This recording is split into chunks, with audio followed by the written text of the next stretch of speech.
അസ്സലാമു അലൈക്കും വറഹ്മത്തുള്ളാഹി വബറകാതുഹു. മുബാദറയിലുള്ള പ്രിയപ്പെട്ടവരെ, സൂറത്തുൽ ഹദീദിന്റെ 11ാമത്തെ ആയത്ത് മുതലുള്ള വിശദീകരണമാണ് ഇന്നത്തെ ക്ലാസ്സിൽ. ബിസ്മില്ലാഹിർ റഹ്മാനിർ റഹീം. മൻ ദല്ലദീ യുഖ്രിദുല്ലാഹ ഖർളൻ ഹസനൻ ഫയുളാഇഫഹു ലഹു വലഹു അജ്റുൻ കരീം. അള്ളാഹുവിന് നല്ല ഒരു കടം കൊടുക്കാൻ ആരുണ്ട് എങ്കിൽ അവൻ അത് ഇരട്ടിയായി തിരിച്ചു തരും. അള്ളാഹു മാന്യമായ പ്രതിഫലം നൽകുന്നവനാണ്. അവന് മാന്യമായ പ്രതിഫലവുമുണ്ട്. മൻ ദല്ലദീ, ആരുണ്ട്, യുഖ്രിദുല്ലാഹ, അള്ളാഹുവിന് കടം കൊടുക്കുന്നവനായി. അല്ലതി എങ്ങനെയുള്ള ഒരുത്തനാണെന്നറിയോ? യുഖ്രിദു, അവൻ കടം കൊടുക്കുന്നു, അല്ലാഹ, അല്ലാഹുവിന്. എങ്ങനെയുള്ള കടം? ഖർളൻ, ഒരു കടം കൊടുക്കുന്നു. ഹസനൻ, നല്ലതായ ഒരു കടം കൊടുക്കുന്ന ആള് ആരാണുള്ളത്?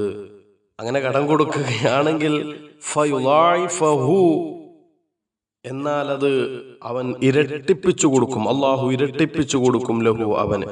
വലഹു, അവൻ ഉണ്ടായിരിക്കുന്നതാണ് അജ്റുൻ കരീം, മാന്യമായ പ്രതിഫലവും ഉണ്ടായിരിക്കുന്നതാണ്. ഈ ആയത്തിറങ്ങിയപ്പോ ഒരു ജൂതനായ മനുഷ്യൻ പരിഹസിച്ചു, മുഹമ്മദിന്റെ ഇലാഹ് കടം ചോദിക്കുവോളം ദരിദ്രനായിരിക്കുന്നു എന്ന്.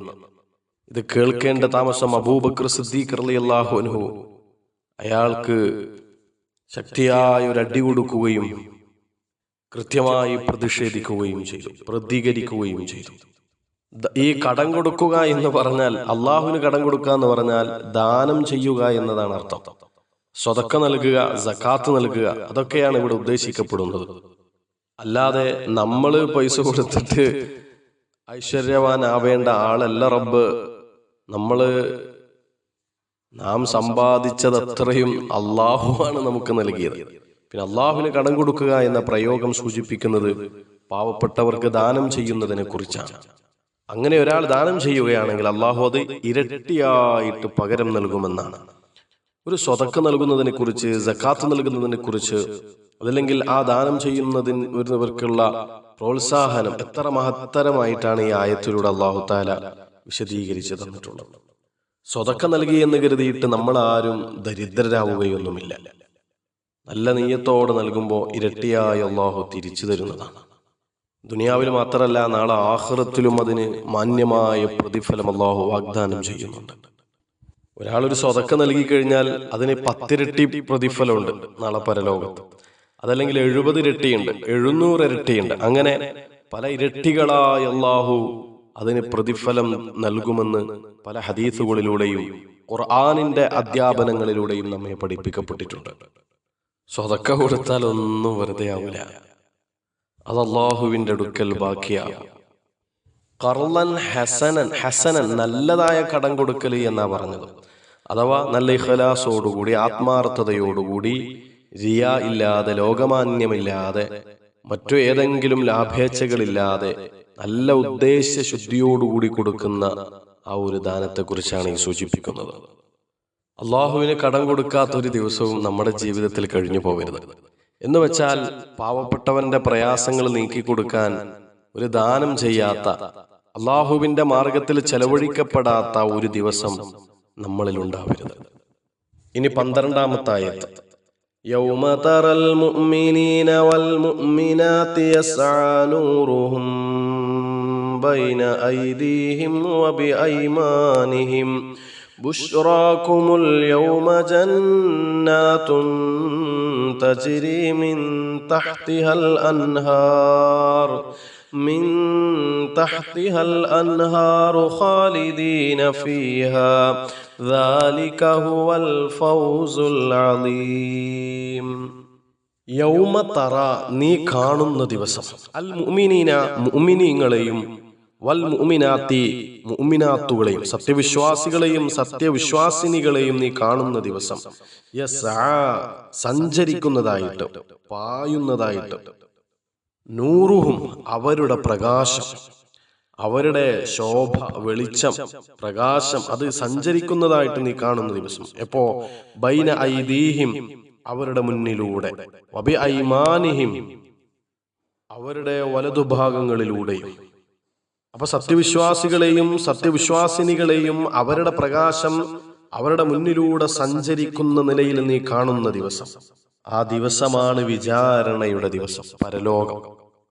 ബുശ്റാക്കും, നിങ്ങളുടെ സന്തോഷം, അൽയൗമ, ഇന്നേ ദിവസത്തിൽ, ജന്നാത്തുൻ, സ്വർഗത്തോപ്പുകളാണ്, തജ്രീ മിൻ തഹ്തിഹ, ആ സ്വർഗത്തിന്റെ താഴ്വാരത്തിലൂടെ ഒഴുകിക്കൊണ്ടിരിക്കുന്നു, അൻഹാറു, നദികൾ, ഖാലിദീന ഫിഹ, ആ നദികൾ അവർ ശാശ്വതന്മാരാണ്, നിത്യവാസികളായ നിലയിൽ.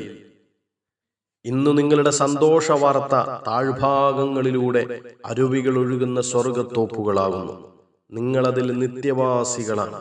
ദാലിക ഹുവൽ ഫൗസുൽ അലീം, അത് മഹത്തായ ഭാഗ്യം തന്നെയാണ്, അത് വമ്പിച്ച വിജയം തന്നെയാണ്. നാളെ പരലോകത്ത് ഓരോരുത്തരുടെയും ഈമാനിന്റെയും ചെയ്ത അമലിന്റെയും ഒക്കെ മഹത്വമനുസരിച്ച് അതിന്റെ പ്രതിഫലമായിട്ട് തന്നെ ഓരോരുത്തർക്കും വെളിച്ചം നൽകപ്പെടും. ആ വെളിച്ചത്തെക്കുറിച്ചാണ് ഇവിടെ സൂചന നൽകുന്നത്.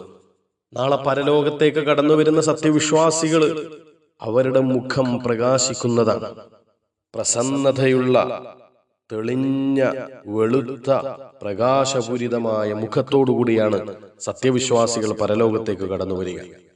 എന്നാൽ അവിശ്വാസികളായ ആളുകളോ, അവർ കറുത്തിരുണ്ടവരായി കൂരാകൂരിരുട്ടിലായിരിക്കും പരലോകത്ത് അവരുടെ അവസ്ഥയുണ്ടാവുക.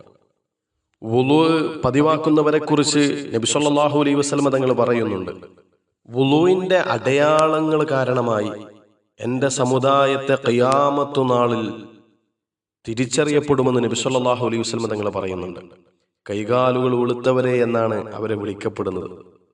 എന്നിട്ട് നബി സല്ലല്ലാഹു അലൈഹി വസല്ലം തങ്ങൾ പറയുന്നുണ്ട്, അതുകൊണ്ട് തന്നെ വുളു ചെയ്യുമ്പോൾ കൈകാലുകൾ നീട്ടിക്കഴുകട്ടെ എന്ന്. അപ്പോൾ പരലോകത്ത് ഓരോരുത്തരുടെയും ഇബാദത്തിന്റെയും ഈമാനിന്റെയും അടിസ്ഥാനത്തിൽ പ്രകാശമുണ്ടായിരിക്കുന്നതാണ്.